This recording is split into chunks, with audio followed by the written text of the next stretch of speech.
Hello there my fellow notebook aficionados and welcome back to the channel. After we already took a closer look at Dell's new 14-inch addition to the redesigned XPS family, it is time for us to properly dissect the bigger product today. And right off the bat, while there will be many similar pain points that already bothered us when it comes to the overall redesign, the XPS 16 is a much more well-rounded product in my opinion. It is better configured and priced a lot more competitively than the smaller family member. That said, once again, not everything is sunshine and rainbows, and the XPS 16 might still have a very tough time competing with other high-end content creation and mainstream premium notebooks available right now.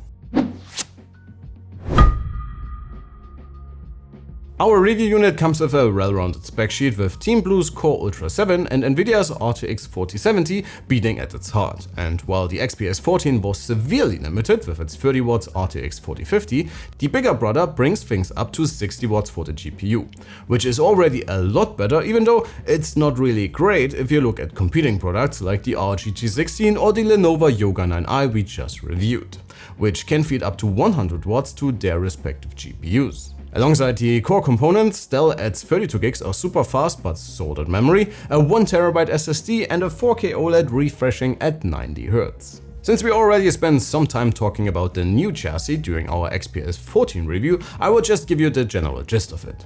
The 16-incher is a great looking piece of tech and it's made incredibly well, but while it is very compact for its screen size thanks to some very narrow bezels, it is still quite heavy, especially compared to the before mentioned competition. Unfortunately, Dell is also not really taking advantage of the bigger chassis to accommodate a more versatile arrangement of ports. You basically get what we have already seen on the smaller variant: a pair of USB-C Thunderbolt 4s, a single USB-C 3.2 Gen 2 and a micro SD card reader. Connectivity gets a bit of a boost though, with Wi-Fi 7 being supported for added future-proofing, while the webcam seems to be the same as in the XPS 14. Once again, in the maintenance department you can basically do nothing, apart from some housekeeping and cleaning duties, since the main components are soldered down. You can only swap the NVMe for a larger model if you need more storage, since there's also no second slot available. Alright, let's talk keyboard. Well, I like it a lot, and once you get used to the feel, you get quite a bit of travel and comfortable tactility.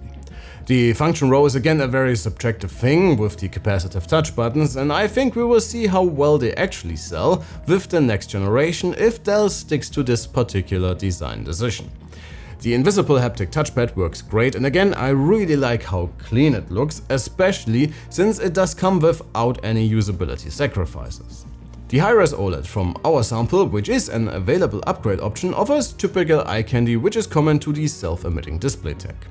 But to be quite honest, and keeping in mind what kind of panels are available in the competition, Dell's implementation feels a little dated in some areas.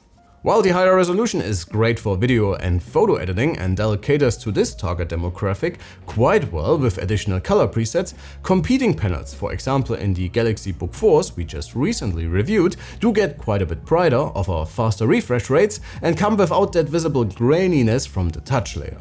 So the panel is great, but it's actually far from being the best one out there.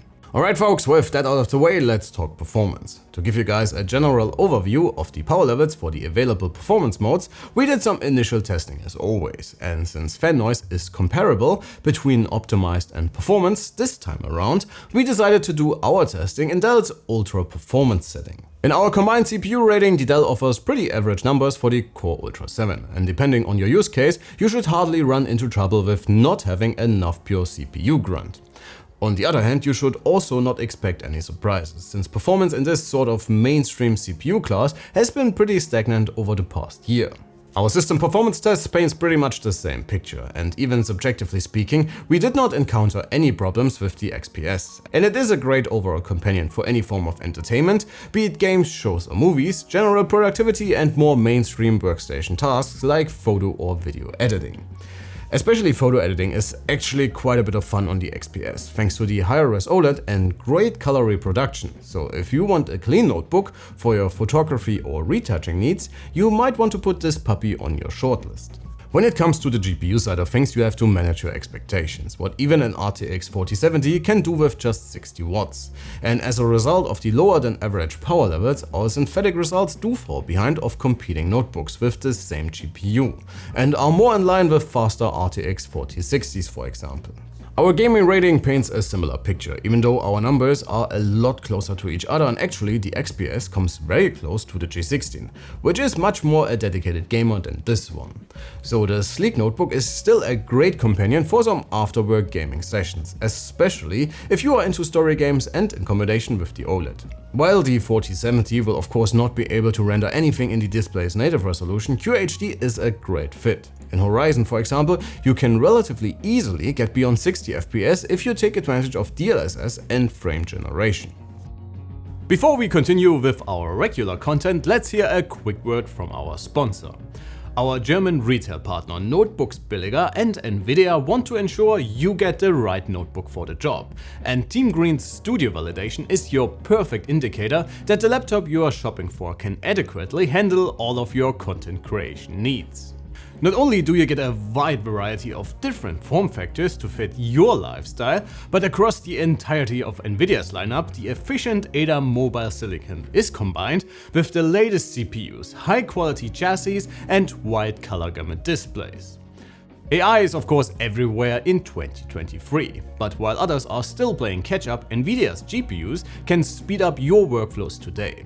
Be it in photo editing apps to quickly remove unwanted objects with generative fill, do complicated masks in DaVinci Resolve, or accelerate and denoise your viewports in popular 3D applications. In addition, you can query your whole library of documents or even transcribe whole playlists on YouTube with their very own chatbot, and all of this happens locally on your very own personal machine. With their newly announced Nvidia app, you also get all of your GPU settings, drivers and even GeForce Now in one streamlined application, which is not only a lot faster and easier to use, but also comes with a ton of additional features.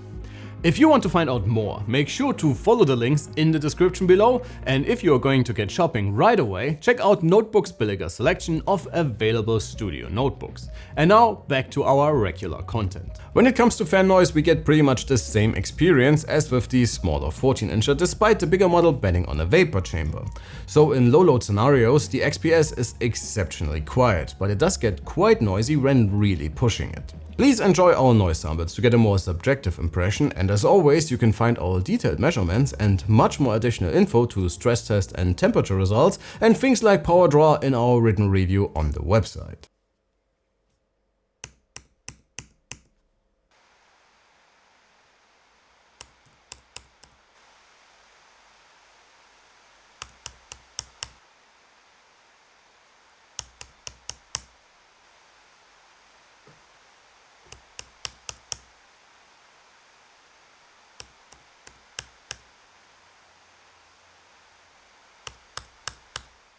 While the change to Intel's new Meteor Lake architecture did not do a lot when it comes to performance, compared to last year's Raptor Lake Silicon, a key area of improvement is definitely battery life. And the XPS 16 is doing a solid job keeping you entertained and working away from the wall. With about 10.5 hours in our Wi-Fi test and a pretty insane 16.5 hours in our video playback test, it is a very solid companion while being out and about. Alright folks, this should be it for today. Overall, the XPS 16 leaves a much better impression. While the main pain points that might get you riled up about the redesign in general are still here, mostly due to the capacitive function row, relatively limited port selection and the whole function follows form approach, but even taking these things into account, the 16-incher is a much more well-rounded product than its smaller counterpart. It is by no means the fastest notebook in this form factor, and it is still pretty expensive for what it offers. But if you're looking for a premium, well-built notebook that can sort of do a little bit of everything, and if you can appreciate the design focus, then you should not completely disregard the XPS 16. But as always, let me know what you think, sound off in the comments below. And if you want to see what we had to say about the XPS 14, please feel free to check out that video as well. And for everything else about tech and laptops, make sure to hit that like and sub button on your way out. Thanks a ton for watching, my name is Alex, you have been fantastic and I cannot wait to see you all in the next one. Take care.